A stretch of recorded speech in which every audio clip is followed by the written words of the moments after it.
Hello my friends, कैसे हैं दोस्तों। आई होप कि आप लोग अच्छे होंगे और सुखी होंगे। फ्रेंड्स, आज हम बहुत ही ऐसे टॉपिक के बारे में चर्चा करने वाले हैं जो कि आज के समाज की सबसे ज्वलंत मुद्दा बनता जा रहा है।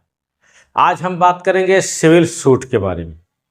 फ्रेंड्स, सिविल सूट ऐसा मुद्दा है जो कि लगभग हर घर से निकल के आ रहा है, हर गांव से, हर एरिया से सिविल के मुकदमे काफ़ी तेज़ी से बढ़ते जा रहे हैं।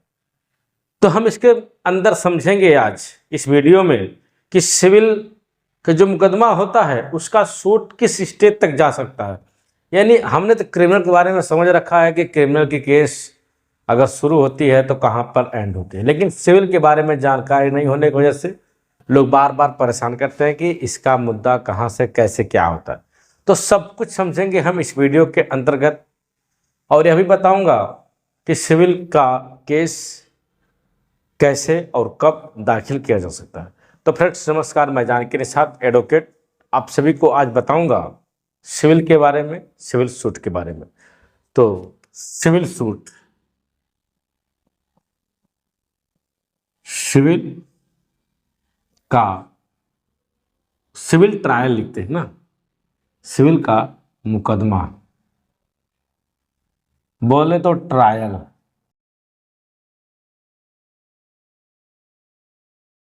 सिविल का मुकदमा दोस्तों सीपीसी से गबन किया जाता है। किससे? सिविल प्रक्रिया संहिता से इसको चलाया जाता है, सीपीसी से। तो सीपीसी इसका पूरा जो है ड्रॉप तैयार करती है कि इसका मुकदमा कैसे और कब चलाया जाता है। सबसे पहले दोस्तों, अगर आपके किसी अब सिविल के मुकदमे में क्या क्या किया जाता है इसको समझ लीजिए। जैसे देखिए, यहाँ पर समझते हैं बंटवारे का मुकदमा, बंटवारे का आप सिविल सूट बंटवारे का कर सकते हैं। आप सिविल सूट क्या बोलते हैं उसको, जमीन का कैंसिलेशन, कैंसिलेशन। आप अगर कोई बैनामा हुआ है, हिब्बा हुआ है, वसीयत हुई है या एग्रीमेंट हुआ है, अन्य कोई चीजें हैं, तो आप सिविल कैंसिलेशन मुकदमा दाखिल कर सकते हैं। और एक होता है रिकवरी सूट, रिकवरी सूट यानी कि अगर किसी को आपने पैसा दिया है, तो जैसे मान लीजिए बैनामा कराने के लिए आपने पैसा दिया था लेकिन वो व्यक्ति क्या किया, फ्रॉड कर दिया आपके साथ, तो आप उसका रिकवरी सूट दाखिल कर सकते हैं। ऐसे ही तमाम तरह से आप सिविल सूट का मुकदमा दाखिल कर सकते हैं। तो यह सब मामला सिविल कोर्ट में किया जाता है। कहाँ पर किया जाता है? यह सिविल कोर्ट में किया जाता है। तो यहाँ पर हम लिख देते हैं सिविल कोर्ट। इसका ट्रायल कहाँ होता है? सिविल कोर्ट का। अगर आपको बंटवारे का मुकदमा करना हो, बैनामा कैंसिलेशन का, वसीयत कैंसिलेशन का, हिब्बानामा कैंसिलेशन का या एग्रीमेंट कैंसिलेशन का, किसी भी तरह का मुकदमा करना है, तो आपको सबसे पहले सिविल कोर्ट में जाना होगा और सबसे पहले आपको एक अधिवक्ता नियुक्त करना होगा। क्या होगा? अधिवक्ता। अधिवक्ता। ज़्यादा काबिल बनने की कोशिश ना करें, बिना वकील के आप कुछ भी नहीं कर सकते हैं। और साथ ही साथ आपको किससे बचना है? दलालों से। दलालों से। कोई भी दलाल जैसे कहता है चलो मैं तुम्हारा मुकदमा करवा देता हूँ, फलाना वकील मेरे से परिचित है, आप उससे बिल्कुल ना कराएं तो ही बेटर है। क्योंकि आधा पैसा इन साहब के पास चला जाता है, जो बचता है थोड़ी मोड़ी तो वकील साहब के पास जाता है। तो सीधे आप किसी अच्छे वकील को जो कि आपके जान परिचय के हों, तो आप उनसे संपर्क करके सिविल का मुकदमा दाखिल करने के लिए जा सकते हो। उसके लिए भी आपके पास क्या क्या कागजात होने चाहिए, आइए हम इसको समझ लेते हैं कि डॉक्यूमेंट, दस्तावेज, दस्तावेज क्या होने चाहिए। अगर मान लीजिए आप कोई मुकदमा कर रहे हैं तो उसका दस्तावेज होना चाहिए ना। तो आपके पास होना चाहिए खतौनी, खतौनी होना चाहिए, खसरा होना चाहिए, नक्शा होना चाहिए, आधार कार्ड होना चाहिए, दस्तावेज होना चाहिए, ETC। देखिए, अगर आप बंटवारा का मुकदमा करने जा रहे हैं तो आपको सारी उसकी चौहद्दी वगैरह पता होना चाहिए कि उसके आसपास, जैसे चौहद्दी क्या होती है समझ रहे हैं? चौहद्दी, इसे मान लीजिए यह कोई विवादित जमीन है, ठीक है, हम इसको ABCD से प्रदर्शित करते हैं। यह कोई जमीन है और इस जमीन के इस साइड रास्ता है, ठीक है, यह क्या है? रास्ता है, यह रास्ता जाती है और इस साइड रामलाल का घर है। किसका? रामलाल का घर है। इस समय वादी का मकान है, इस तरह वादी का मकान है, इधर प्रतिवादी है, इधर वादी प्रतिवादी है। तो देखिए जो मुकदमा दाखिल किया गया है इसी विवादित जमीन या विवादित जमीन है, विवादित जमीन।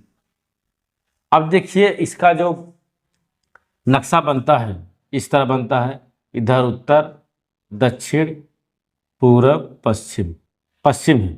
देखिए अब इसका चौहद्दी कैसे बताएंगे कि विवादित जमीन से उत्तर साइड प्रतिवादी का जब मकान है और पश्चिम पूरब साइड हम वादीगढ़ का है और विवादित जमीन के दक्षिण साइड रामलाल का घर है और पूरब पश्चिम साइड रास्ता है। इस तरह से इसकी क्या बनती है? चौहद्दी बनती है। लेकिन अब देखिए यहाँ पर खतौनी तो आसानी से आपको तहसील से मिल जाएगी। यह कहाँ से मिल जाएगी? तहसील से मिल जाएगी। तहसील से अगर नहीं मिल पा रही है तो आप जन सेवा केंद्र से निकलवा सकते हैं, जन सेवा केंद्र से। खसरा लेखपाल देते हैं, आपको भटकने की जरूरत नहीं है, किसी के पास जाने की जरूरत नहीं है, आप लेखपाल के पास जाइए, आपको खसरा मिल जाएगा। नक्शा, आप नक्शा जो है रिकॉर्ड रूम में, जो हर जिले का एक रिकॉर्ड रूम होता है, आप वहाँ से रिकॉर्ड रूम से नक्शा निकलवा लें। अगर नहीं निकलता है तो ऑनलाइन से भी थोड़ी बहुत काम चल जाता है। आधार कार्ड तो सबका पता होता है। दस्तावेज, जैसे दस्तावेज का मतलब कि अगर हमें बैनामा कैंसिलेशन करवाता है तो इसका दस्तावेज, हिब्बा कराना तो इसका कैंसिलेशन, वसीयत डॉक्यूमेंट, मतलब जिसका भी हमें बैनामा कराना है, कैंसिलेशन कराना है, उसका जो जिस पे लिखा रहता है कि हमने इस व्यक्ति को प्रतिफल के रूप में दिया है तो उसका क्या करेंगे? दस्तावेज ले लेंगे। बाकी अन्य कोई अगर सहायक डॉक्यूमेंट्स हैं जैसे बैंक पासबुक, पैसा मिला है कि नहीं मिला है, प्रतिफल मिला है कि नहीं मिला है, या फिर लेन देन का जो भी आदान प्रदान हुआ है, कुछ सहायक डॉक्यूमेंट्स, कुछ वीडियो वगैरह डॉक्यूमेंट, सब कुछ जो भी एक साक्ष्य के तौर पर अगर आपके काम में आता है, इन सारे डॉक्यूमेंट्स को क्या करेंगे? सहेज लेंगे। उसके बाद आपने अधिवक्ता कर लिया, इन सभी कागजों को तैयार करवा लिया, तब आप क्या करते हैं? तब आप जाइए मुकदमा करिए। सिविल का मुकदमा यहाँ से शुरू होता है मामला असिला। तो बाकायदे आपका जो प्रार्थना पत्र है वह दायर किया जाता है। कहाँ पर? सिविल कोर्ट में। जो कंप्लेन, अब देखिए प्रतिवादी, वादी और प्रतिवादी आप समझ चुके होंगे। वादी का मतलब है कि जो व्यक्ति मुकदमा करता है उसको वादी कहते हैं, जो व्यक्ति, जिस व्यक्ति के खिलाफ मुकदमा होता है उसको प्रतिवादी कहते हैं। यहाँ तक बात समझ गई। अगर 2-3 वादी हैं तो वादीगण बोलेंगे, अगर 2-3 प्रतिवादी हैं तो प्रतिवादीगण बोलेंगे। ठीक, यहाँ तक दिक्कत नहीं होनी चाहिए। एक और होता है प्रथम पक्ष, प्रतिवादीगण प्रथम पक्ष, प्रतिवादीगण द्वितीय पक्ष होता है। तो प्रथम पक्ष जो प्रतिवादीगण होता है उसके हम खिलाफ मुकदमा करते हैं, लेकिन जो प्रतिवादीगण द्वितीय पक्ष होता है उसके हक में मुकदमा किया जाता है। ये सब बातें छोटी छोटी हैं, आपको समझ लेना चाहिए। अब देखिए मुकदमा यहाँ पर हमने क्या किया? सिविल कोर्ट में प्रार्थना पत्र दिया, प्रार्थना पत्र जिसको हम लोग सिविल सूट बोलते हैं, यहाँ पर अच्छा खासा दाखिल करवा दिया। और जब मुकदमा दाखिल हो गया तो इसमें सब कुछ लिखा जाता है, बाकायदे 3-4 पेज का होता है प्रार्थना पत्र कि हम क्यों मुकदमा दाखिल कर रहे हैं, क्या हमारा आधार है, क्या कारण है, सब कुछ उसमें डिटेल में। अगर तब कोर्ट के सामने बहस होती है। क्या होता है? जिस दिन हम इस प्रार्थना पत्र को दाखिल पेश करते हैं, पेशी टाइम बहस होती है, तब हमारा मुकदमा अगर वहाँ से मतलब ट्रायल करने लायक होगा, तब वहाँ पर क्या होगा? समन और इशू जारी होगा। क्या होगा उसके बाद? पेश होने के बाद समन, समन के लिए जारी कर दिया जाता है कि फला व्यक्ति को, जो प्रतिवादीगण है उनको समन जारी किया जाए और वहाँ और अपना जवाब दें। समन के बाद, अगर समन के बाद अगली प्रोसीजर होती है जवाबदेही की है, जवाबदेही। देखिए, अगर समन के बाद ही वो व्यक्ति हाजिर हो जाता है तब तो ठीक है, अगर हाजिर नहीं होता है तब रजिस्ट्री से पैरवी किया जाता है, रजिस्ट्री से पैरवी किया जाता है। उसके बाद भी नहीं हाजिर होता है तो आप तामिला का दरखास्त दे सकते हैं, तामिला के बाबत, कि इस व्यक्ति का तामिला पर्याप्त माना जाए क्योंकि इसको जानकारी मुकदमे की हो चुकी है। लेकिन अगर वह उस पर भी नहीं मानता है तब आप कोर्ट से अखबार के लिए पैरवी कर दीजिए, अखबार। और अखबार के बाद भी अगर वह व्यक्ति नहीं आता है कोर्ट के समक्ष, वह हाजिर नहीं होता है, तब कोर्ट क्या मानती है, तामिला पर्याप्त, तामिला पर्याप्त। बात समझ में आई? और जब अगर तामिला पर्याप्त हो गया तब उसको एक बार और अंतिम अवसर दिया जाता है कोर्ट द्वारा, चलिए भाई अंतिम अवसर दे ही देते हैं। लेकिन अगर फिर भी नहीं हाजिर होता है तब एक पक्षी साक्ष्य में फाइल चली जाती है, एक पक्षीय साक्ष्य।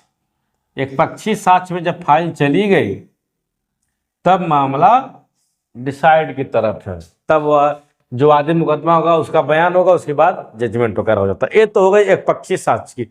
लेकिन हम बात करेंगे कि अगर समन के बाद वह हाजिर हो जाता है या रजिस्ट्री पर हाजिर हो जाता है या फिर अखबार पर हाजिर हो जाता है, कहीं पर भी अगर हाजिर हो जाता है तब क्या होगा, जवाबदेही दाखिल करेगा। कौन? वह प्रतिवादी जो व्यक्ति है वह जवाबदेही दाखिल करेगा। ठीक है, जवाबदेही दाखिल कर दिया। लेकिन अगर जवाबदेही दाखिल कर दिया तब हम उसका, अगर हमें जवाबदेही पसंद नहीं है तब हम उसको जवाबुल लगाएंगे। यानी कि जो जवाबदेही दिया है, जवाबदेही किसका देगा, जो हमारा प्रार्थना पत्र है उसकी जवाबदेही देगा। लेकिन अगर वो जवाबदेही हमें पसंद नहीं है तो हम उसके जवाबदेही का भी जवाब देंगे। तो इसको ही बोलते हैं जवाबुल, रिटन स्टेटमेंट। उसके बाद क्या होता है, सब कुछ पढ़ गया है यहाँ तक। अब देखिए बात आती है इशू की। इशू बोले तो चार्ज फ्रेमिंग, यही मेन है। चार्ज, जैसे हम लोग क्रिमिनल में चार्ज पढ़ते हैं ना कि जो आरोप तय होगा उसी पर मुकदमा चलाया जाएगा, तो ऐसे ही इसको बोलते हैं फ्रेमिंग ऑफ इशू, यानी मुद्दों का निर्धारण। मुद्दों का निर्धारण मतलब कि अब उसमें डिसाइड किया जाएगा कि क्या यह मुकदमा चलने लायक है, किन किन बिंदुओं पर हमें ध्यान देना है। फैक्ट इन इशू आप पढ़े होंगे कि जैसे कह रहा है ना कि यह जो बैनामा है गलत है, हम ए बोल रहा है कि बैनामा गलत है, लेकिन जो बी है वह बोल रहा है सही है, बैनामा सही है। तो यही तो हुआ ना फैक्ट इन इशू। तो इसी का निर्धारण करना है तो इशू बनता है। इशू फ्रेमिंग ऑफ चार्ज, मुद्दों का निर्धारण। और जब भाई मुद्दों का निर्धारण हो गया है तब उसके बाद क्या होता है, साक्ष्य एविडेंस होगा। अब एविडेंस किसका होगा, जो वादी होगा, वादी मुकदमा का एविडेंस होगा। साथ ही साथ अगर उससे कोई गवाह है तो उसके गवाहों का एविडेंस होगा। उसके बाद इन गवाहों का क्या होगा, जीरे होगी। जिन्हें समझ रहे हैं कि भाई जो कह रहे हैं वो सही है कि गलत। और जब जीरा वगैरह हो गई तब प्रतिवादी को भी क्या मिलेगा, प्रतिवादी को भी गवाही साक्ष्य दाखिल करने का अवसर मिलेगा। साक्ष्य हेतु प्रतिवादी को भी अवसर मिलेगा। और जब प्रतिवादी ने भी साक्ष्य अपना दाखिल कर दिया है एक दो गवाहों को, उसके बाद भाई साहब मामला कहाँ जाता है, हियरिंग में। कहाँ जाता है, सुनवाई, जो कि मेन कड़ी यही है, इसी के लिए पूरा सब कुछ हुआ है, सुनवाई। सारे ताम झाम जितने भी आपने रास्ते भर खींच काच करते हुए आए हैं, लास्ट में उसको सुनवाई होगी। दोनों पक्षों की सुनवाई के बाद, पक्ष और विपक्ष यानी प्रतिवादी और प्रतिवादी को सुनने के बाद कोर्ट अपना क्या सुनाती है, जजमेंट। यही होता है निर्णय। अब देखिए निर्णय किसी के पक्ष में जाता है, किसी के विपक्ष में जाता है। तो पक्ष और विपक्ष में अगर निर्णय चला गया है तो घबराने की बात नहीं है। अगर आपके पक्ष में नहीं आया तो आप उसकी अपील दाखिल कर सकते हैं, मैंने आपको भी मौका मिला, अगर हारे हैं तो निर्णय अपील जाइए, जीते हैं तो भाई वाहवाही करिए, मजा करिए। तो दोस्तों ये होता है सिविल सूट का पूरा स्ट्रक्चर हमने आपको बता दिया है। तो देख लीजिए सब कुछ वही चीजें, अगर कुछ चीजें छूटी हुई हैं तो आप कमेंट करके पूछ सकते हैं, मैं उन चीज़ों को और भी आसान भाषा में समझाने का प्रयास करूंगा। तो आई होप कि मैंने जो भी समझाया आपको ये कंसेप्ट समझ में आ गया है। तो फ्रेंड्स ऐसे ही वीडियो देखने के लिए आप मेरे चैनल को जरूर सब्सक्राइब करिए। मिलते हैं किसी नेक्स्ट वीडियो में। नमस्कार, जय हिंद।